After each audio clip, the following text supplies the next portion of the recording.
Bonjour et bienvenue sur Aiwa TV. Aujourd'hui dans les tutos d'Aiwa, nous allons voir la deuxième partie du démontage du chauffage Webasto. Il va s'agir du démontage de l'ensemble de cette pièce pour en faire un entretien. Le problème que j'avais, c'est qu'à la fin de l'hiver dernier, le chauffage a fini par cesser de chauffer, a encrassé considérablement mon tableau arrière au niveau de la sortie d'échappement.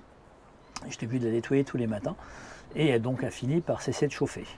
Donc comme on était à la fin de l'hiver, je ne m'en suis pas occupé et là il faut que je le fasse pour cet hiver qui arrive. Je précise une chose, c'est que ça a beau s'appeler un tuto, il faut savoir que je ne l'ai jamais démonté.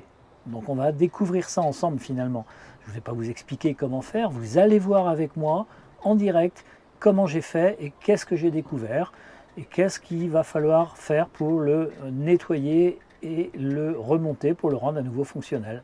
Voilà, donc je vous souhaite un bon visionnage et à tout à l'heure pour la fin du tuto. On va démonter ça tout de suite. J'ai juste déjà enlevé le carter qui était ici, là, et celui qui était derrière.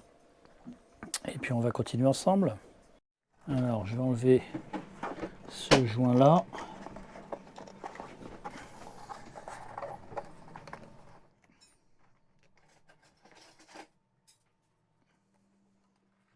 Maintenant, on va enlever le carter supérieur, le noir ici. Donc là, c'est pareil, c'est pas dur. Ah bah tiens, ça vient tout seul. Voilà. On va enlever le carter inférieur, le gris. Là, il n'y a rien de particulier, il n'y a aucune vis, hein, tout est emboîté. Donc, hop. On déclipse ici. On déclipse l'autre côté. Hop. Ça, on le remettra aussi après. L'idée, c'est de démonter ce bloc-là, séparer les deux. Donc là, on a des torx, mais c'est relié par des fils électriques ici. Hop. Le blanc qui était en dessous. Hop. Le jaune qui était au-dessus. Hop. Voilà. Ça, c'est libre, ça c'est libre, ça c'est libre. On va démonter.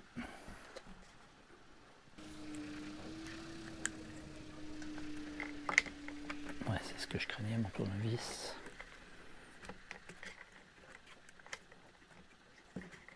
On va desserrer.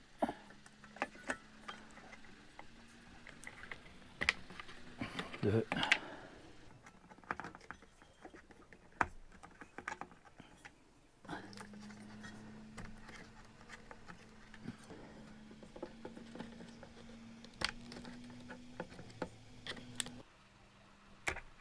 Ça s'enlève, ok.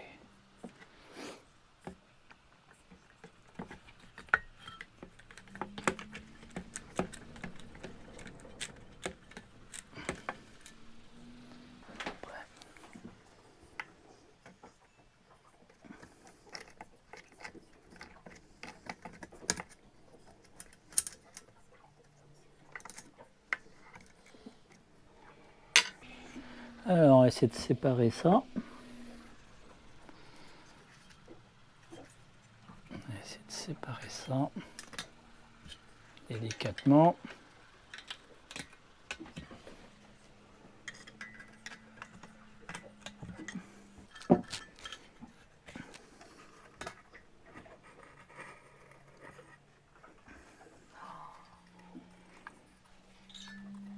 Ah, alors là, j'ai l'impression qu'il y a un problème.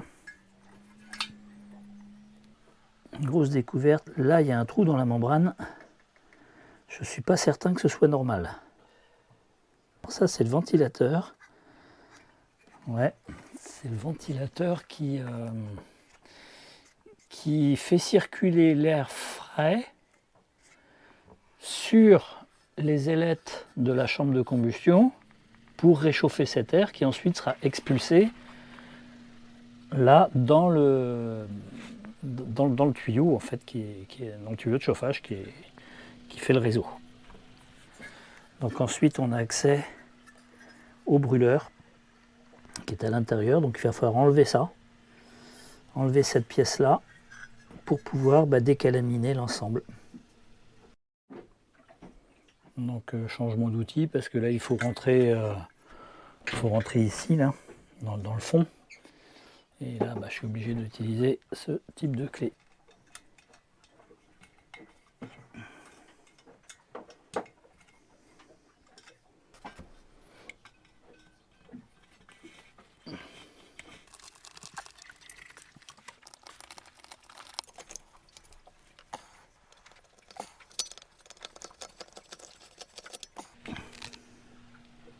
Bon, là toutes les vis sont défaites. Alors maintenant, il faut que ça descende. Et ça bouge. Ici, il faut pouvoir retirer l'arrivée de gasoil. Alors l'arrivée de gasoil, elle passe ici. Et ça passe par un petit trou et c'est coudé. Bon, voilà, j'ai réussi à enlever à sortir l'injecteur, le brûleur d'ici. Voilà. Et on trouve dedans la bougie de préchauffage, cette petite lamelle là. Et on peut constater que c'est ultra calaminé. C'est terrible. Et donc l'intérieur de la chambre. Donc là, il y a effectivement des gros morceaux. Donc comment voulez-vous que ça fonctionne? Je ne sais même pas si ça pouvait brûler dedans tellement il y en a. Bon, on va nettoyer tout ça. Il y a le joint quand même qu'il faut essayer de décoller. Ah voilà. Sans le déchirer parce que j'en ai pas de rechange.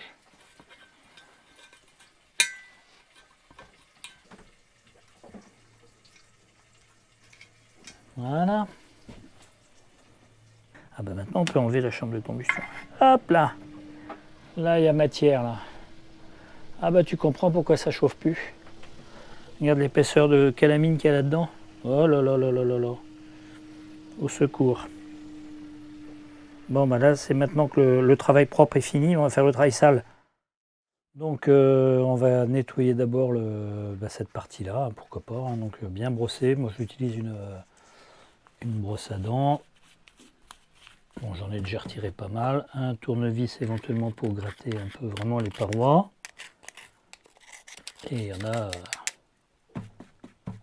beaucoup qui est tombé. J'ai utilisé une épingle également, enfin une aiguille, pour déboucher, être sûr d'avoir bien débouché les entrées d'air qui sont ici sur les côtés.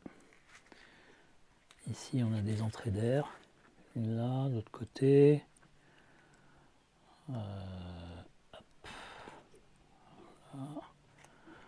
L'autre côté ici aussi. Et là aussi, hop, l'autre côté de la bougie. On vérifie que l'arrivée de gasoil est bonne. C'est pas bouché. Donc voilà, ça c'est fait pour le moment. Et on va passer à la pièce suivante. Voilà, la pièce suivante, donc celle-là était particulièrement encrassée. Hein. On voit bien la quantité de calamine qui est au milieu. Sans compter le corps en lui-même. Tout noir, hein, c'est plein de matière. Allez, ah, il y a un petit joint là, tu vois, un petit joint ici, je ne l'avais pas vu. Un petit joint ici. Décoller délicatement. Oh là là, catastrophe. Je ferai ça après. Parce que c'est une poudre extrêmement fine.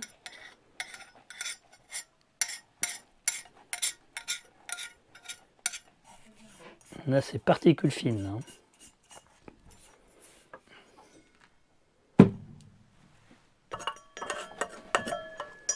Il y en a dedans aussi. Hein. Il y en a dedans aussi. Virer les gros morceaux.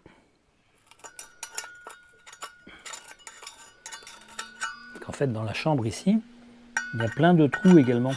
Bon, je suppose que c'est des prises d'air hein, pour que ça brûle bien. Et c'était bouché. Bon, ça n'a jamais dû être nettoyé ça depuis qu'il existe le chauffage. Pas qu'elle agit là, mais vu l'état dans lequel il est, ça n'a jamais dû être fait. Alors je connais pas s'il y a un rythme, hein. Je ne sais pas s'il y a un rythme d'entretien là-dessus. Il n'y a pas de données particulières qui sont communiquées. Généralement on fait un peu comme moi, on attend que ça tombe en panne.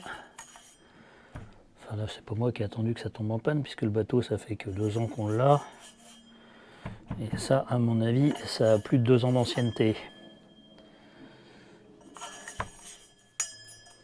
Allez.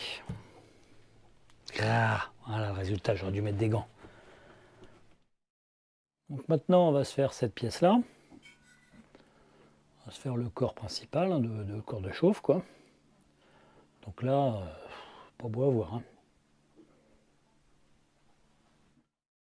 Voilà donc ce que j'ai retiré de la chambre. Bon, c'est pas nickel, mais j'ai déjà retiré au moins tout ça. C'est énorme, c'est énorme. Je m'attendais franchement pas à trouver autant de calamine là-dedans. Donc ça, c'est à la fois dégueulasse, mais c'est aussi un isolant. Hein, donc le corps de chauffe, il pouvait plus chauffer. Hein. Il produisait plus de chaleur. Hein. Regardez ça un peu. On pourrait le prendre à pleine main. Bien, la partie nettoyage est terminée. On va donc pouvoir se faire le remontage. Donc le remontage, évidemment, ça va être l'opération inverse, hein, tout simplement. Donc on vérifie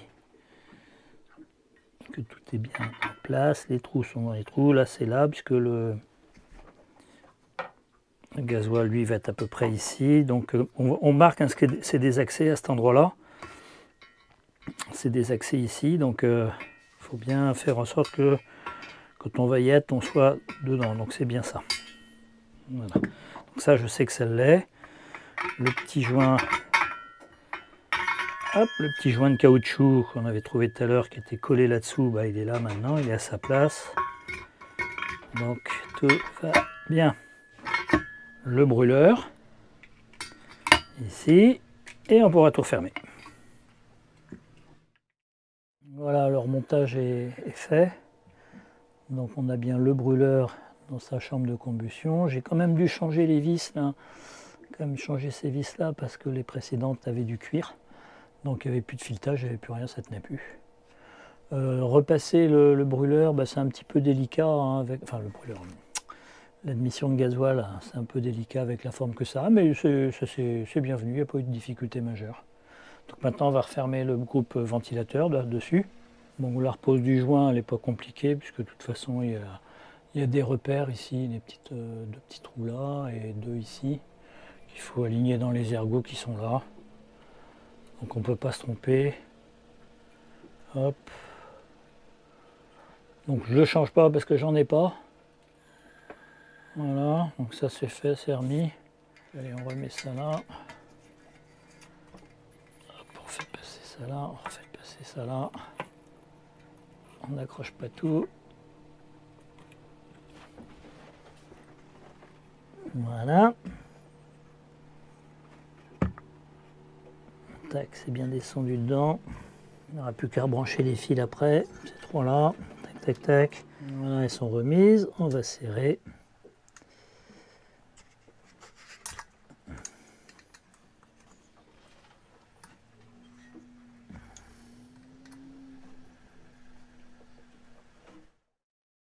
On rebranche cette pièce là. Alors là, on ne peut pas se tromper. Il n'y a pas le choix. Hop, c'est comme ça.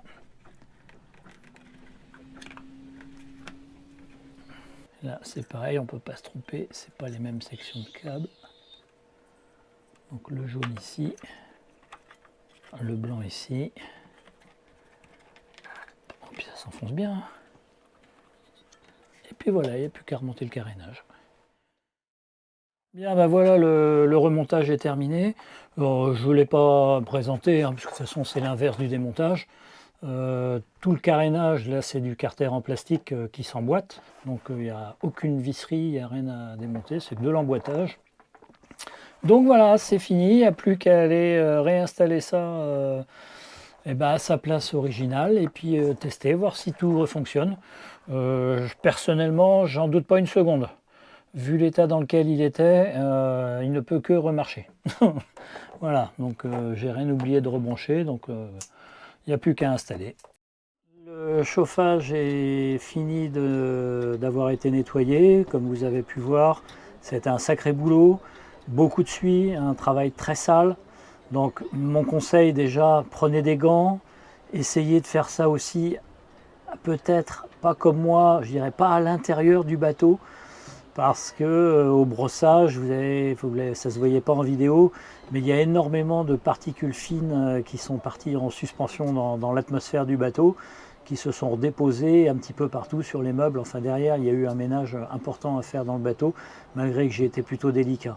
Donc essayez de faire ça ailleurs, portez un masque, n'hésitez pas à porter un masque, ça je ne l'ai pas fait, je le regrette.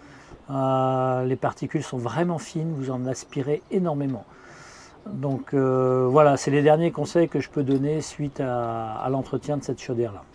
Bien écoutez, je vous remercie de votre attention. Je vous dis à très bientôt pour un prochain tutoriel dont je ne connais pas encore le thème. Allez, bye bye!